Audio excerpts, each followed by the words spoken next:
302 days. That's how long they fought for a patch of ruined forest and a handful of shattered forts you've probably never heard of. Not for a city, not for a capital, but for a stretch of mud that became a name synonymous with industrial-scale slaughter. By the time the snow settled and the guns fell silent, over 700,000 men were dead, wounded, or simply vanished, atomized by artillery, so relentless it added a new word to the human vocabulary: drumfire. This wasn't a battle for territory. It was a calculated machine designed for the single horrifying purpose of bleeding a nation white. You eat beside the dead, one soldier wrote. You drink beside the dead. You sleep beside the dead. This is what really happened in the living hellscape of Verdun. This was Verdun, the longest single battle the world had ever seen, and arguably the most concentrated exercise in human suffering ever devised. By the winter of 1916, the Great War was a frozen, 2-year stalemate. Millions were already dead, and the Western Front snaked from the English Channel to the Swiss border without moving more than a few miles. The German High Command, led by General Erich von Falkenhayn, had abandoned the dream of a swift Napoleonic victory. Instead, he proposed something far darker. He would pick a spot the French could not abandon, a place of national pride, and then he would rain down so much steel and fire that the French army would literally bleed to death. In his own words, the war would only be won by inflicting mass casualties on the French army and sapping its will to fight. He chose the ancient fortress town of Verdun, a quiet salient wrapped in a ring of forts, a symbol of French resilience. The plan was simple and monstrous: turn these hills into a killing ground. But what followed wasn't just a battle. It was an industrial-scale slaughterhouse where artillery became a god, where forests were erased and men dissolved into mud. A place where a French soldier could write home, "Hell cannot be this dreadful." This is the reality of the meat grinder. And it begins on the morning of February 21st with a noise no human being had ever heard before. It began with a silence so deep the soldiers swore they could hear the earth turning, and then the world ripped open. At 7:15 on the morning of February 21st, 1916, the German artillery opened fire along a 25-mile front. Over 1,200 guns, from field pieces to massive howitzers the size of factory smokestacks, erupted in unison. In the first 8 hours alone, 2 million shells fell. The noise was not a sequence of explosions. It was a continuous rolling thunder that swallowed thought. The Germans gave it a new name: Trommelfeuer, drumfire. If you were crouched in one of the shallow French trenches that morning, you didn't hear individual blasts. You felt your bones vibrate. You watched the forest to your front simply rise into the air. Oaks, soil, stone hover for an impossible moment, then settle back as a gray, smoking powder. The world became a deafening, choking fog of pulverized earth and cordite. Men bled from their noses and ears. Some simply went mad, clawing at the dirt, unable to process a sound so vast it seemed to come from inside their own skulls. And this was only the first 8 hours. That devastating opening barrage was the product of cold, patient calculation. To understand why it happened, you have to step back into the mind of a man who had lost faith in victory, but discovered a new, horrifying path to winning. General Erich von Falkenhayn, the chief of the German Great General Staff. By the end of 1915, Falkenhayn looked at the map of Europe and saw a trap closing. Germany was fighting on 2 fronts against enemies, with far greater reserves of men and material. The old dream of marching through Paris like 1870 was gone, buried under the trenches. So Falkenhayn devised a strategy that discarded the old rules of war. He didn't need to capture a city or seize a port. He needed to kill. In a secret memorandum to the Kaiser, he laid it out with chilling clarity. The war, he argued, would only be won by inflicting mass casualties on the French army and sapping its will to fight. He would pinpoint a location so sacred to French national pride that they would pour their entire army into defending it, no matter the cost. Then he would turn that ground into an open-air abattoir, destroying the French army piece by piece until it simply broke. He chose a sleepy salient on the Meuse River, a fortress town that had held the line against invaders for centuries, Verdun. On paper, Verdun was a fortress. In reality, it was a hollow shell. In the months before the battle, the French High Command, led by General Joseph Joffre, had systematically stripped the ring of forts around the city of their heavy guns. The logic was simple. War was now about movement, not static forts. The colossal Belgian forts at Liège had been smashed by German heavy artillery in 1914. So Joffre concluded that fixed defenses were obsolete. Artillery pieces were removed and sent north, garrisons were reduced to skeleton crews, and the deep, bomb-proof bunkers were used as quiet barracks. The most powerful fort in the ring, Douaumont, was defended by just 57 men.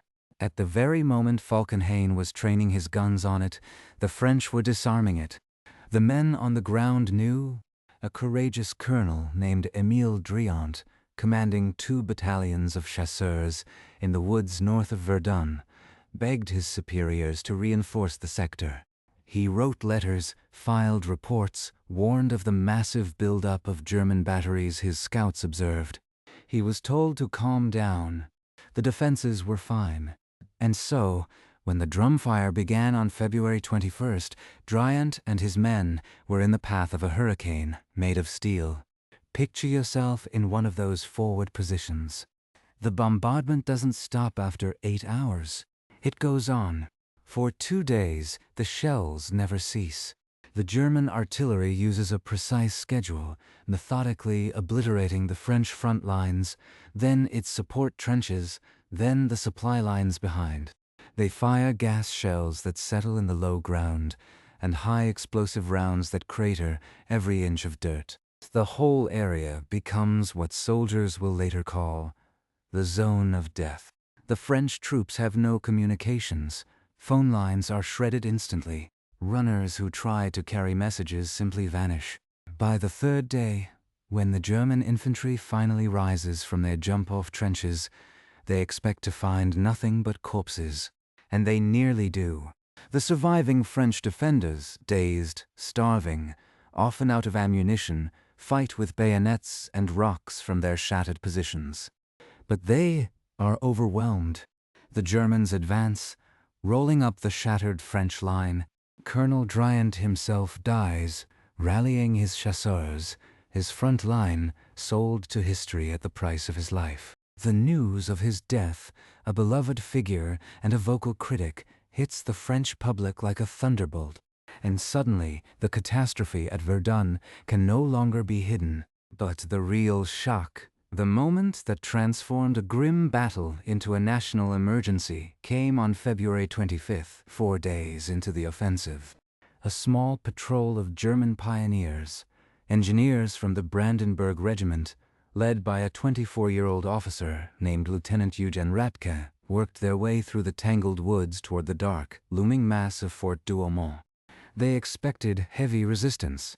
Douaumont was reputed to be the most formidable fortress on Earth, a mountain of reinforced concrete and steel, buried under meters of earth, armed with retractable gun turrets.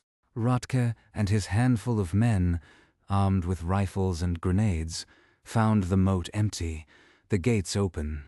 They crept inside, through pitch-black corridors, expecting at any moment to be cut down. Instead, they encountered only confusion. The skeleton French garrison, huddled in the bowels of the fort, had no idea the Germans were anywhere nearby. Ratke simply walked up, captured a group of French gunners, and locked them in a room. Then he found the rest. One by one, the German patrol gathered up the dazed defenders, many of them territorial troops well past their prime. Not a single German had fired a shot, and the mightiest fortress on the Western Front had fallen. In the dry language of military reports, it was a catastrophe. In the French headquarters, the news was so unthinkable that they tried to suppress it. But the truth spread like poison. Verdun was now wide open, and the French army had no plan B. The fall of Douaumont snapped the French high command out of its complacency. Joffre, who had stubbornly insisted that the main threat would come elsewhere, finally turned his full attention to Verdun. He needed a man who could stop the rot, a commander with iron nerves and the capacity to restore order out of chaos. He found him that same night in the person of General Philippe Pétain. This was a 59-year-old career soldier who had warned against the obsession with offensive warfare, a man who understood firepower and patience. He was rushed to Verdun, arriving at a headquarters in chaos, with no sleep, no clear picture of the front. But Pétain had a presence. He had the kind of icy calm that communicated, "I am in charge now, and things will be different." His first act was simple, no retreat. He drew a line in the dirt, literally a line on the map, and said the positions forward of it would be held to the last man. But Pétain was no butcher. He was a pragmatist. He saw that Verdun could only survive if it had a lifeline. The problem was that the German advance had cut the only standard gauge railway into the city. The French were relying on a single, ancient road that twisted its way from the town of Bar-le-Duc to Verdun, a road only 20 feet wide. What happened next became the stuff of legend. Pétain commandeered every vehicle the French army could find, 3,000 trucks, from rickety civilian lorries to military transports, and put them under the command of a single, brilliant officer. The road became a conveyor belt of survival. Day and night, without pausing for weather or fear of shell fire, a truck passed every 14 seconds. Over the course of the battle, more than 190,000 men and 25,000 tons of ammunition, food and supplies would travel that single strip of gravel. It was the first time in history a major battle had been supplied entirely by motor transport. The soldiers who traveled it gave it a sacred name, La Voie Sacrée, the Sacred Way, and it was this tenuous thread that kept Verdun alive, pouring fresh divisions into the furnace just as the German offensive reached its desperate peak. But while the trucks rolled and the line barely held, the killing factory continued. The German artillery adjusted its crosshairs onto the road, and Pétain was now locked in a race. Could he feed troops into the meat grinder faster than Falkenhayn could kill them? That question, that brutal arithmetic of blood and steel, was about to be answered in the mud of the next 100 days. And in that mud, a new kind of man was being forged, if he survived at all. If you were a poilu, the shaggy, unshaven infantryman of France, the first thing you learned at Verdun was that the earth itself had become your mortal enemy.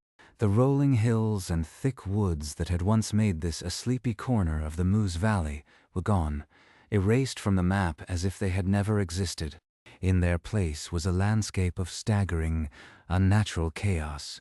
Not simply shell holes, but overlapping craters 50 feet wide, merging into each other to form a lunatic geography of ridges and pits filled with brown, stinking water.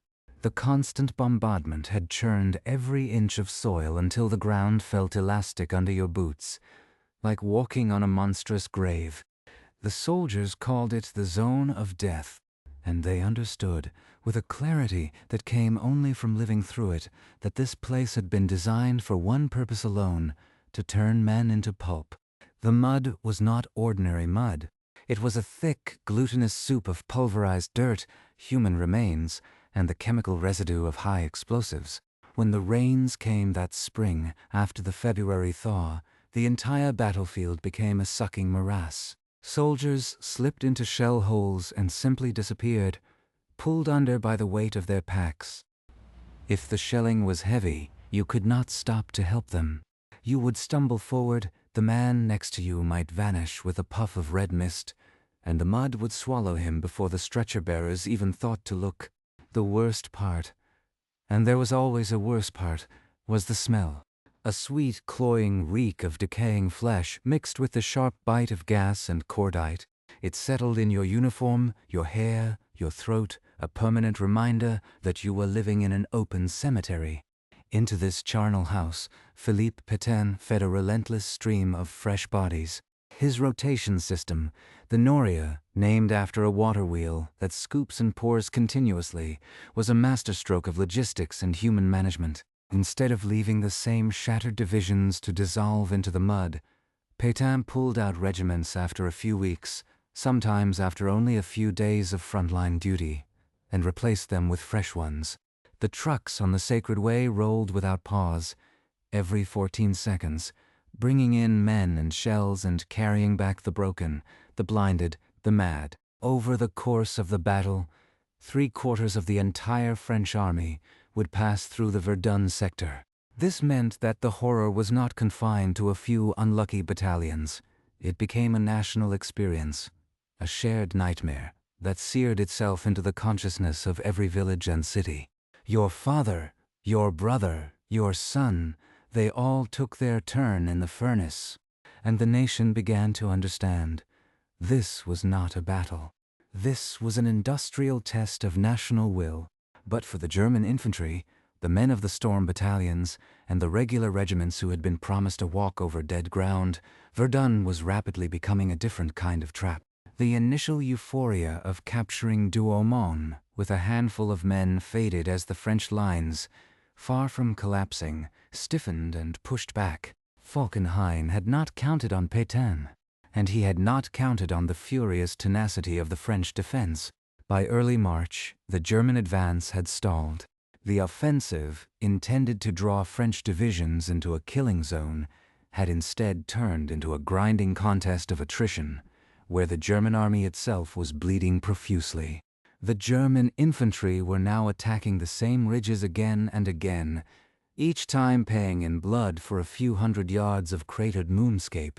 The fighting spread to the left bank of the Meuse in March, to the hills known as Le Mort-Homme, Dead Man's Hill, and the bare crest of Hill 304. These were not strategic objectives in the grand sense. They were places where the German High Command hoped to force the French to exhaust themselves. And they did. The German artillery, still with a crushing numerical advantage, pulverized the French positions. On Mort-Homme, shells fell at a rate of 120 per minute. The French defenders, dug into shallow scrapes, were buried alive, exposed, buried again. The hill changed hands repeatedly. Each counterattack, a human wave across a slope so steep and bare that one survivor called it a mountainside of dying men.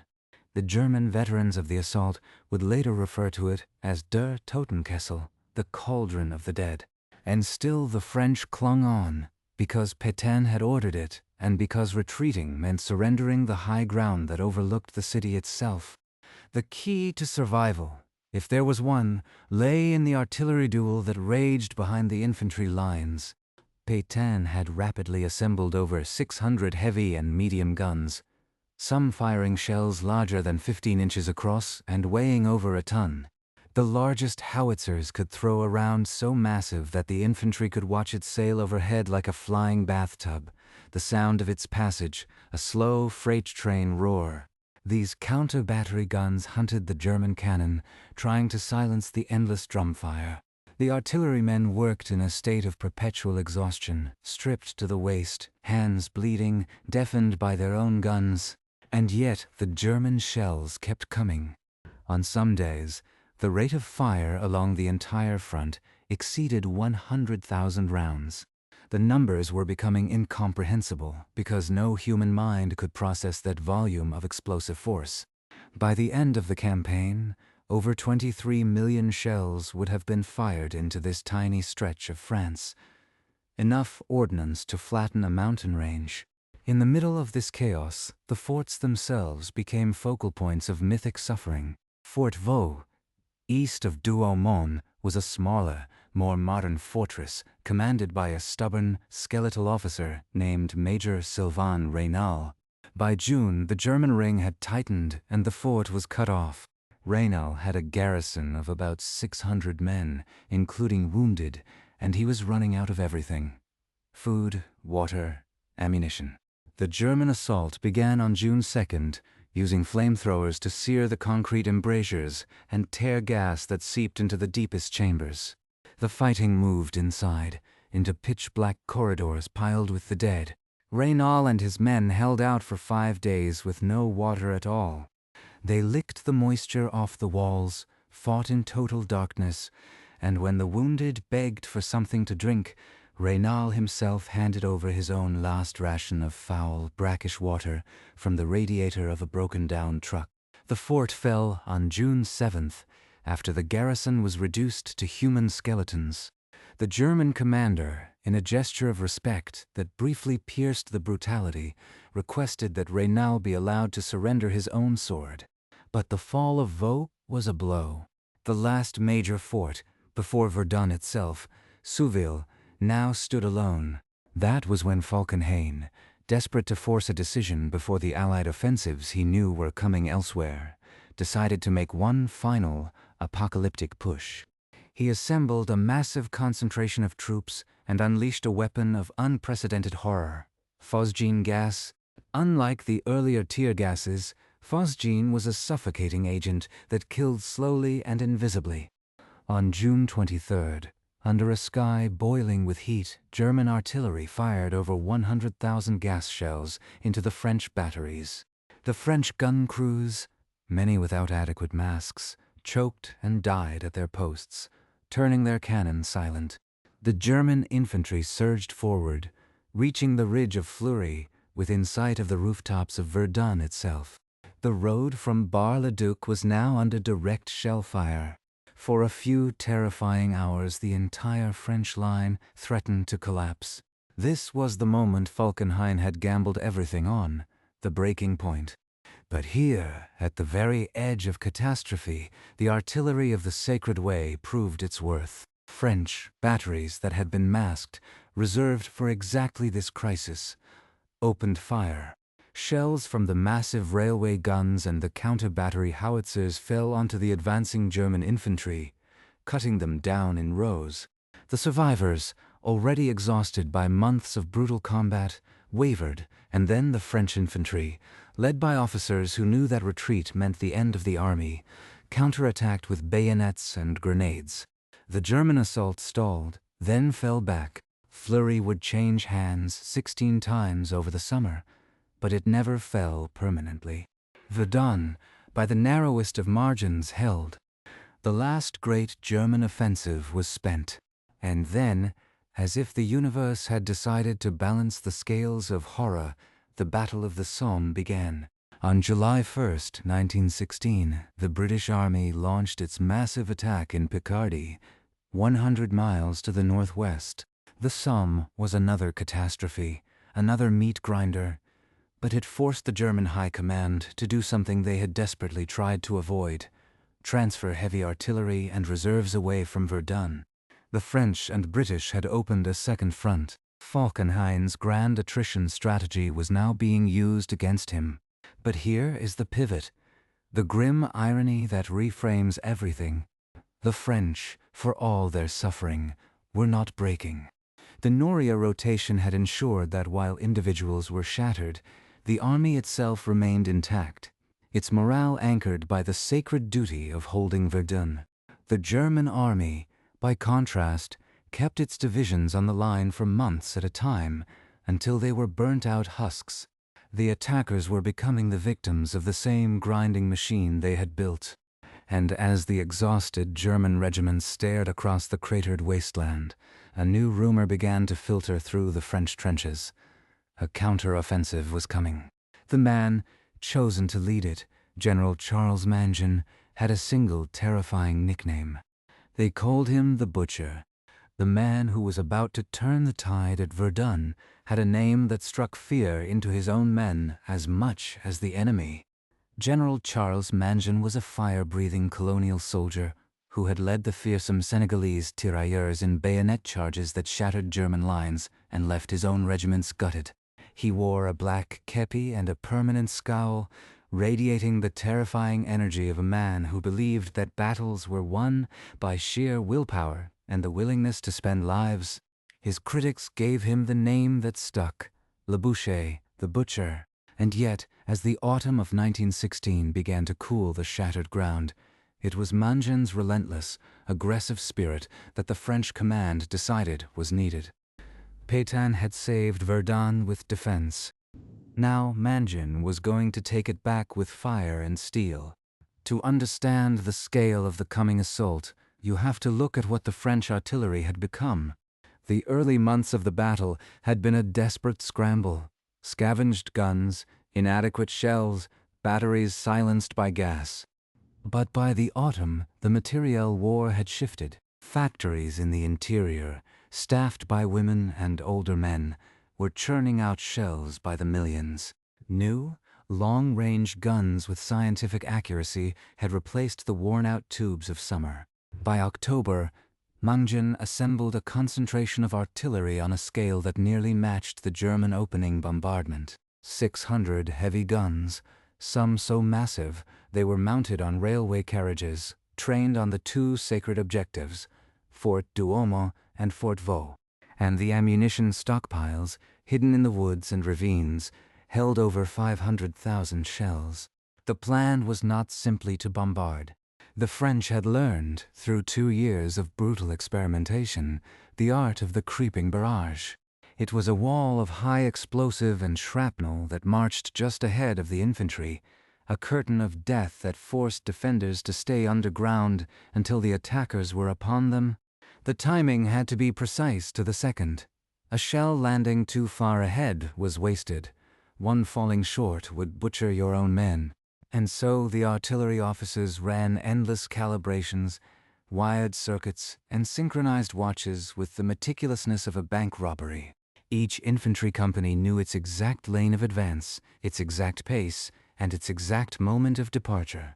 This was no longer a war of human waves dashing themselves against machine guns. It was a mechanical operation designed to crush resistance with physics before flesh ever entered the equation. On the morning of October 24th, under a gray and misty sky, the French barrage opened. And this time, the drum fire was theirs.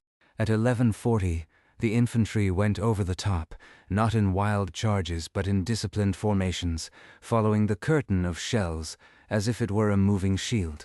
The effect on the German defenders, already worn to hollow husks, was devastating.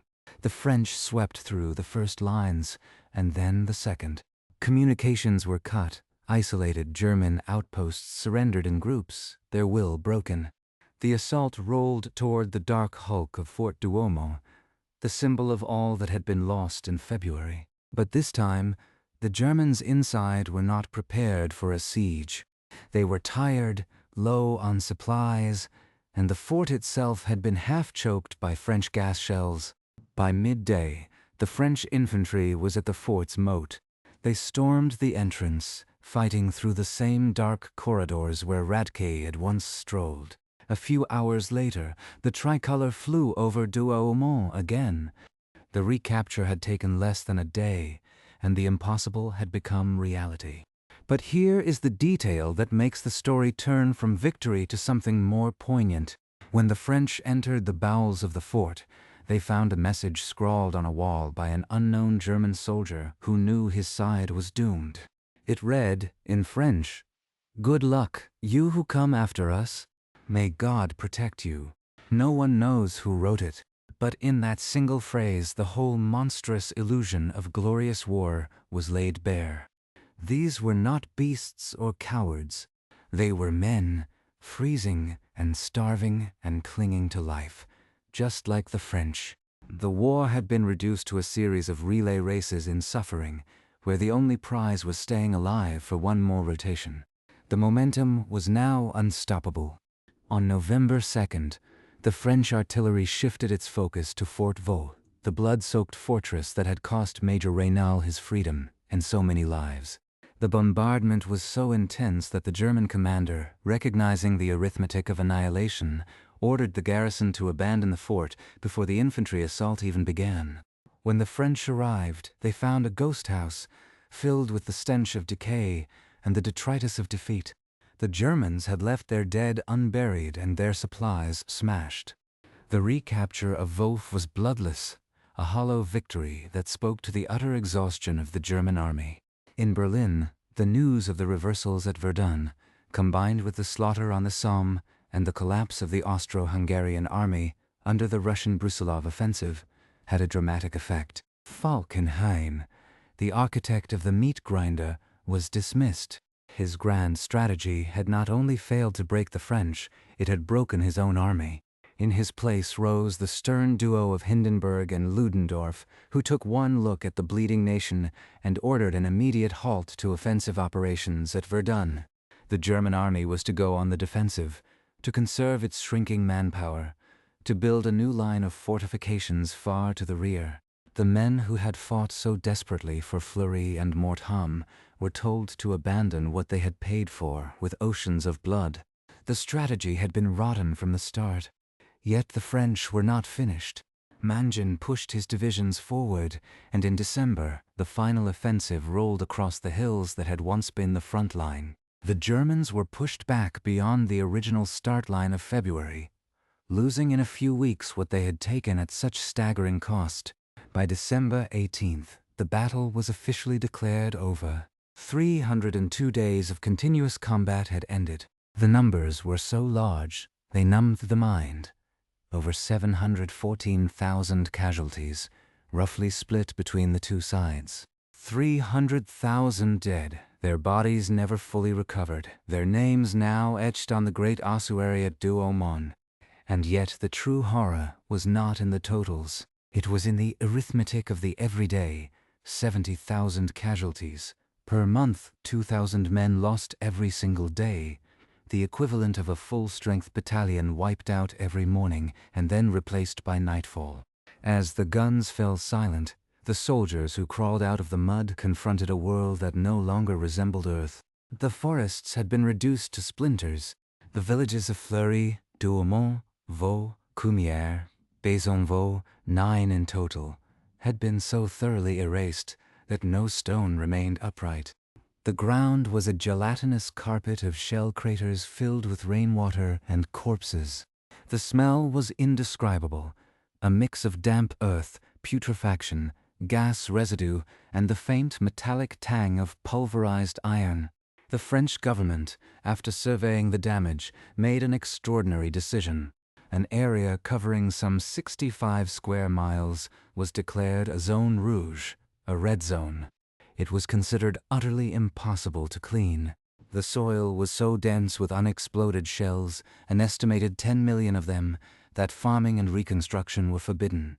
The villages themselves were declared morts pour la France, dead for France, their mayors appointed symbolically, but their streets forever empty.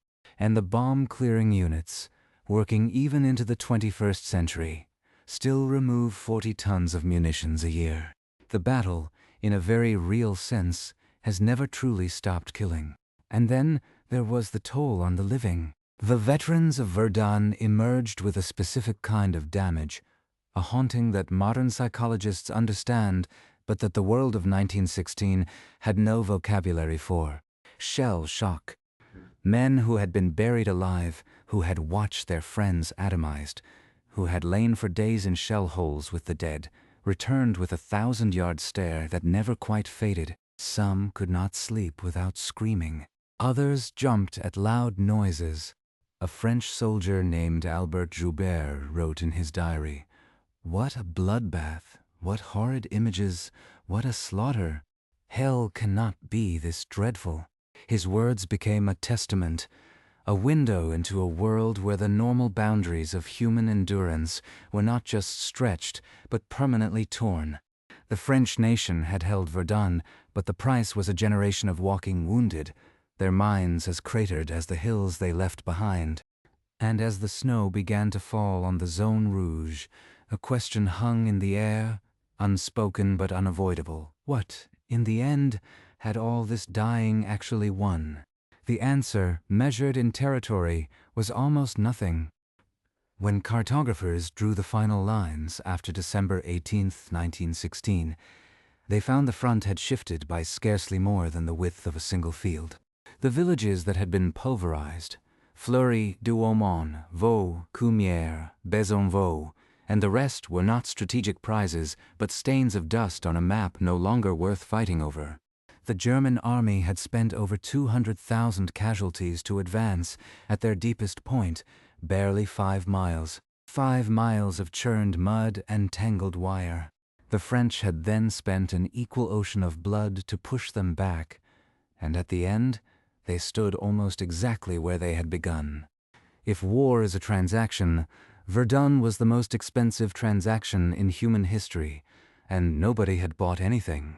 To the men who survived, this was a truth too brutal to speak aloud. They had watched their brothers dissolved by shellfire, had carried the shrieking wounded through fields of liquefied flesh, and now they were told that the land they had defended or seized was nothing but a poisoned waste that would be abandoned. The official reports spoke of defensive victory and national honor, but the poilus, the shaggy ones, knew better. They had been fed into a furnace, not for ground, not for a breakthrough, but because two generals on opposite sides of the river had decided to test the endurance of nations.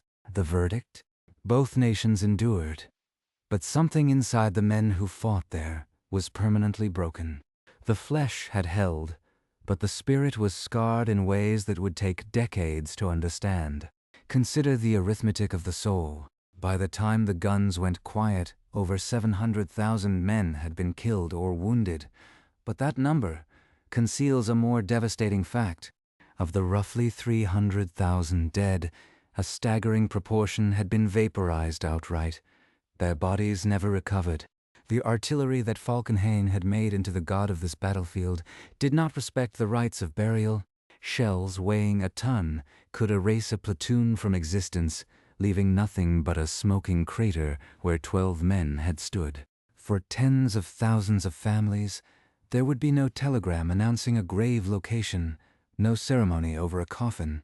Their sons, brothers, husbands had simply ceased to be. In response, the French state would later invent a powerful, unifying idea, the unknown soldier. But at Verdun, that abstraction was a daily, agonizing reality. The landscape itself became the only tombstone. In the years after the war, the French government fenced off the entire battle zone, evicting any stubborn farmers who tried to return. The Zone Rouge, 65 square miles of contaminated death, was planted over with millions of pines, a dark forest intended to swallow the wreckage and make the horror invisible. But the earth refused to forget. Each spring thaw, the ground pushed up shells, bones, rifle barrels, rusted helmets. Men working for the Département du Déminage, the bomb disposal unit, began clearing the zone, and they have never stopped. As of the 21st century, an estimated 10 million shells remain buried in the soil, and every year some 40 tons of munitions are safely removed. Yet even that is a fraction of what waits underground. The battle, in effect, never ended. It has simply transitioned from a human war to a slow-motion geological process, the rock itself sweating out the metal of a century ago. And then there are the bones. The ossuary at Douaumont, a colossal granite cathedral of memory, was built atop the ridge where the fort once stood. Inside, behind dimly lit windows of glass, the remains of 130,000 unknown soldiers are gathered in plain sight. From the outside, you can see the pile of femurs and skulls, sorted by type, a mountain of anonymous dead that stretches into the shadows.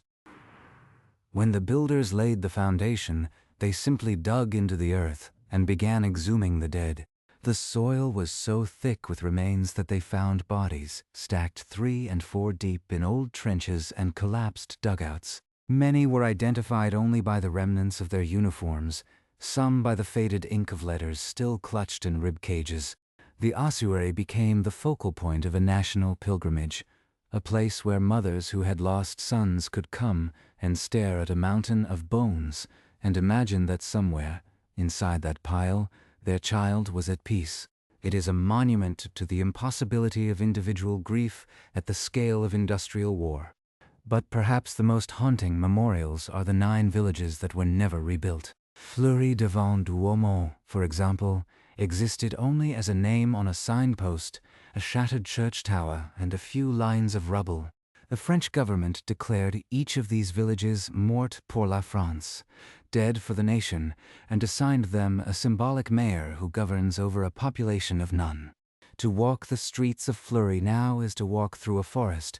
Metal markers indicate where houses once stood, and the forest floor still throws up bits of pottery, a spoon, a child's marble. The silence is absolute, broken only by the wind in the pines. In that silence, you feel the weight of the question, what did Verdun cost?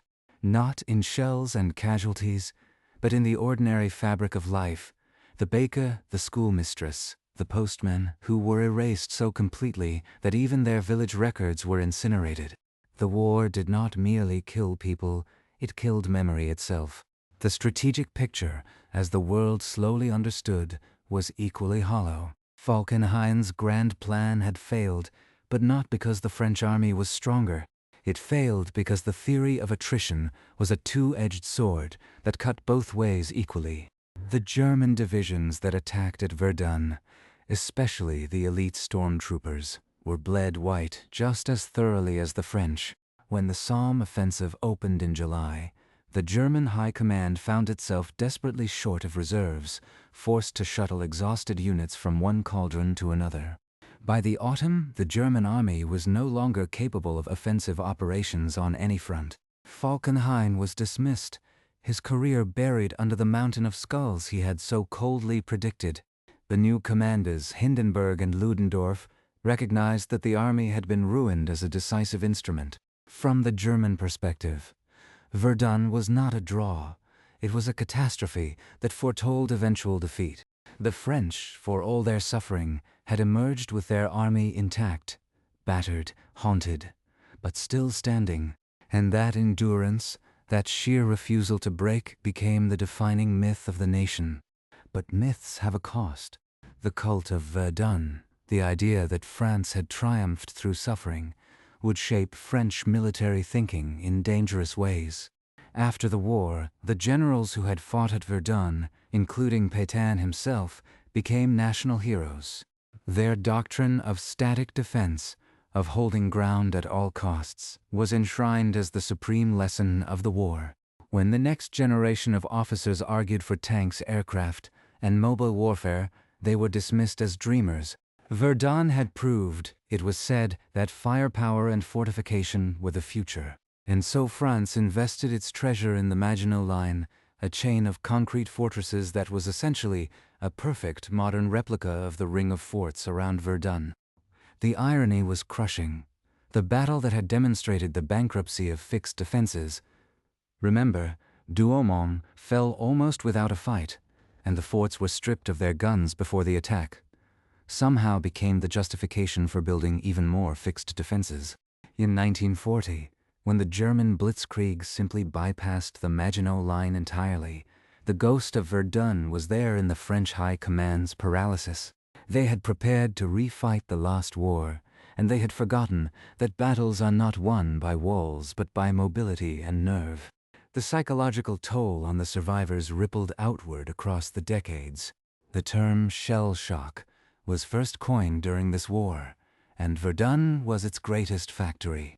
Men who had been buried alive by shellfire, who had spent days trapped in collapsed dugouts with the dead, who had been exposed to endless drumfire, emerged with a specific debilitating terror. They could not stand loud noises. They wept without reason. They woke screaming from dreams of mud filling their mouths. The French army alone evacuated tens of thousands of soldiers for what was euphemistically called commotional shock, and many of these men spent the rest of their lives in asylums, their minds trapped forever in the craters of the Meuse.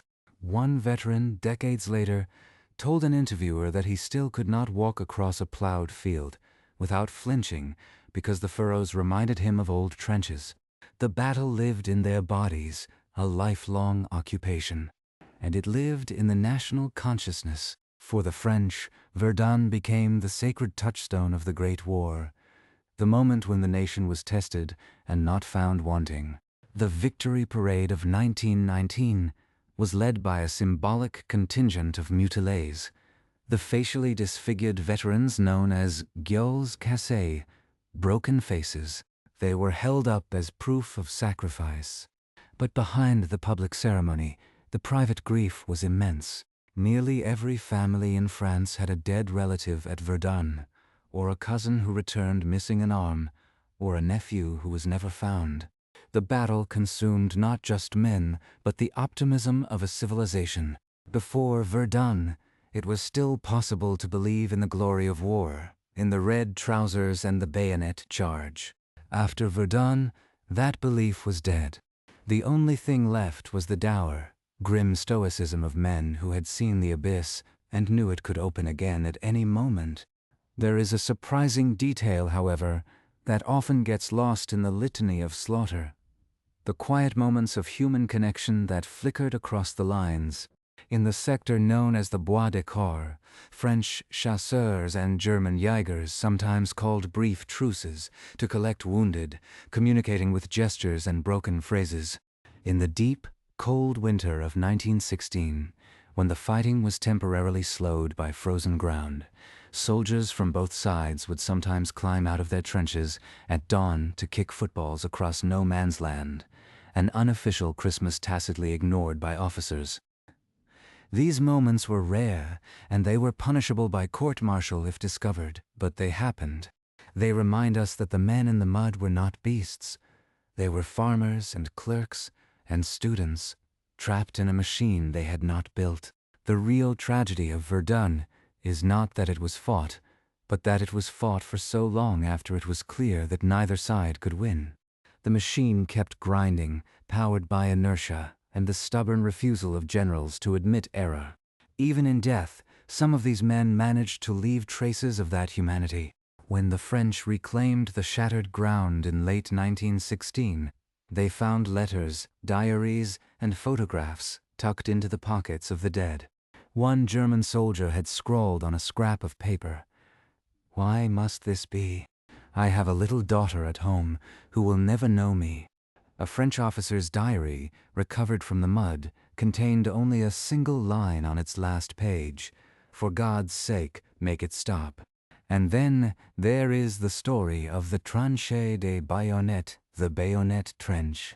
According to legend, in June 1916, an entire section of French infantry was buried alive by a single shell as they stood at the ready, their bayonets protruding from the earth like a row of iron grave markers. After the war, a monument was built over the spot, and the legend became a symbol of the stoic sacrifice of the poilus. Historians now think the story is a myth. The bayonets were likely placed there after the fact by burial parties, but the power of the tale endures. It captures a truth more profound than forensic accuracy, that at Verdun, the earth itself swallowed men alive, and they remain there still, standing sentinel over a battle that never truly ends. The transition from war to memory was itself a kind of victory. The battlefield became a landscape of pilgrimage, a place where the dead were honored not as warriors, but as martyrs. The great ossuary at Douaumont was consecrated in 1932, and every year since, on the Sunday nearest the anniversary of the battle, a ceremony is held. Veterans, widows, children, and now grandchildren and great-grandchildren gather under the looming shadow of the granite tower to hear the names of the dead read aloud. It is a ritual of collective grief, a refusal to let the scale of the slaughter silence the individual. And it is also a warning. The inscription over the ossuary entrance reads, "To the unknown soldiers who died for France." The word unknown is the bitterest part, because, at Verdun, the great innovation of modern war was not just the power to kill, but the power to erase identity itself. Men became numbers, then statistics, and finally, in the chalky soil of the Zone Rouge, they became nothing at all.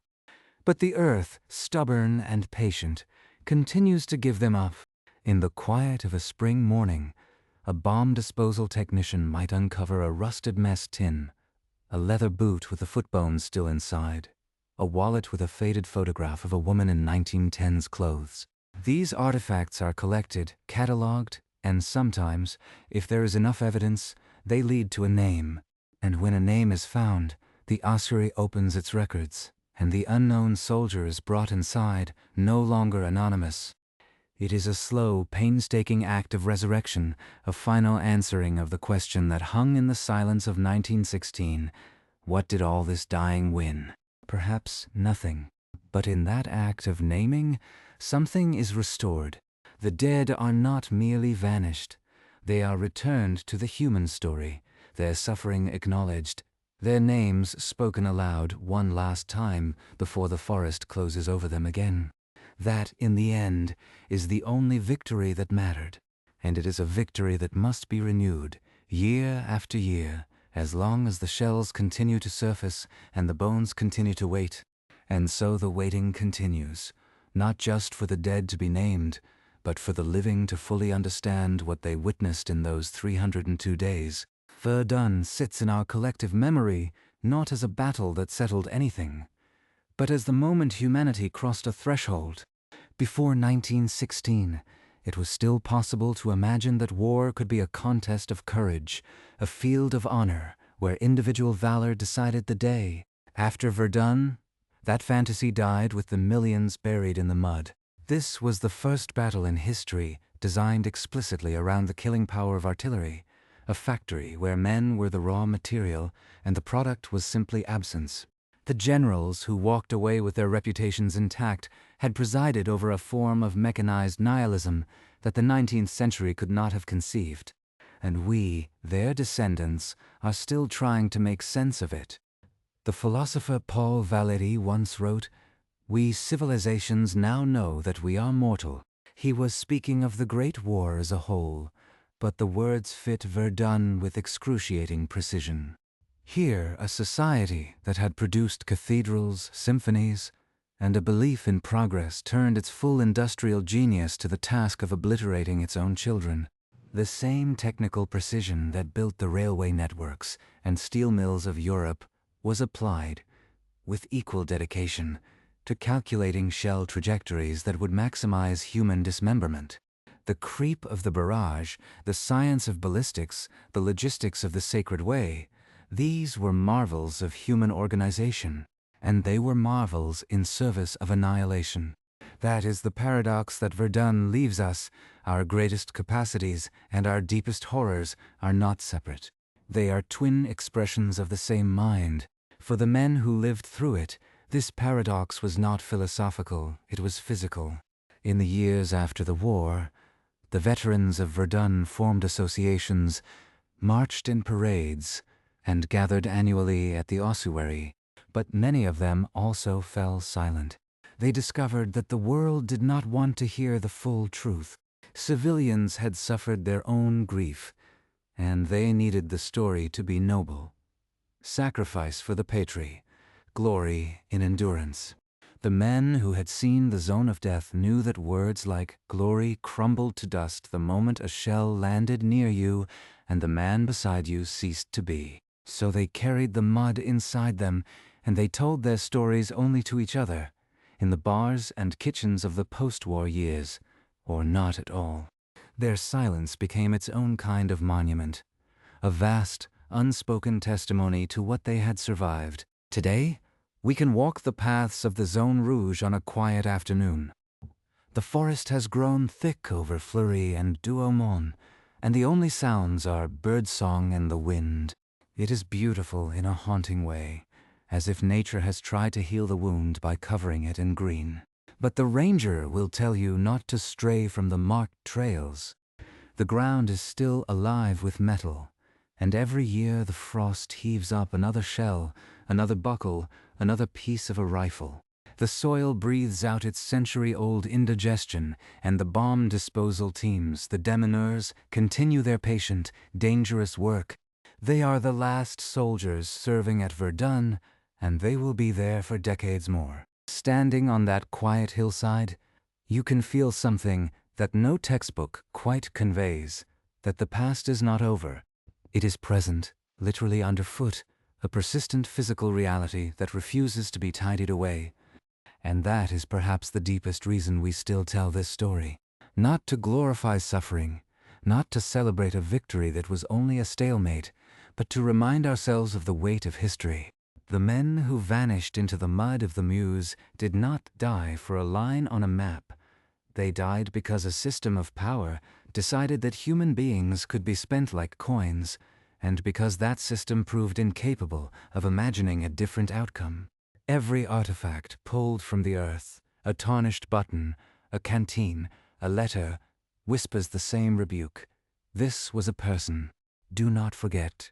As you lie here, perhaps drifting towards sleep, the scale of Verdun might feel overwhelming. 700,000 casualties is a number the mind can hold but the heart cannot absorb. And that is all right. History does not ask us to feel every death personally. It asks us to bear witness, to let the past leave its mark on our understanding of the present. When you close your eyes, you might picture the sacred way, that thin ribbon of road, trucks grinding past every 14 seconds through the night, their dimmed headlights barely visible against the blacked-out landscape. You might think of Major Reynal in the darkness of Fort Vaux, licking moisture from the concrete walls while his wounded men begged for water. You might think of the unknown German soldier who scrawled, "Good luck, you who come after us," on a wall, and wonder whether he survived the war or whether his bones too now rest under the pines. These images are heavy, but they are also a gift. To know Verdun is to know something essential about the 20th century, its capacity for industrial cruelty, and its quiet, stubborn resistance. The French army did not collapse, and the German army did not break through, but the real victory was not military. It was the victory of ordinary men who, against all odds, kept their humanity in a place designed to strip it away. The soldier who shared his last water, the stretcher-bearer who ran into shellfire, the cook who somehow got a hot meal to the front line. These are the true guardians of civilization. Their names are mostly lost, their stories unrecorded. But their actions, multiplied 1,000,000 times, are what held the line. If you ever find yourself in northeastern France, you might visit the ossuary at Douaumont, walk through the silent corridors, look through the windows at the piled bones, and then step outside to the cemetery where 15,000 white crosses stand in rigid lines. It is a place that discourages easy conclusions. You will not leave with a sense of triumph. You will leave with a sense of the immense cost of forgetting and the equal cost of remembering. And you will understand that Verdun is not really a French story or a German story. It is a human story, one that we are all still living in its aftermath. Now, if you have made it this far, you are probably already settled deep into your blankets. The warmth of your bed, a gentle contrast to the cold mud of the Meuse. Let the history you have heard tonight sink into your mind like the mist that rises over the Zone Rouge at dawn. The story is done for now, but it will be here when you wake. If you found this journey worth your time, a like and a subscribe would mean the world, but only if you genuinely enjoy drifting off to the quiet retelling of history's most difficult chapters. Drop a comment if you wish. Tell me where you are listening from, and what time it is for you.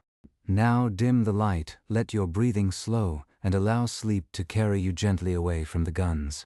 The forest has grown over Verdun, and tonight, so may peace grow over you. Good night.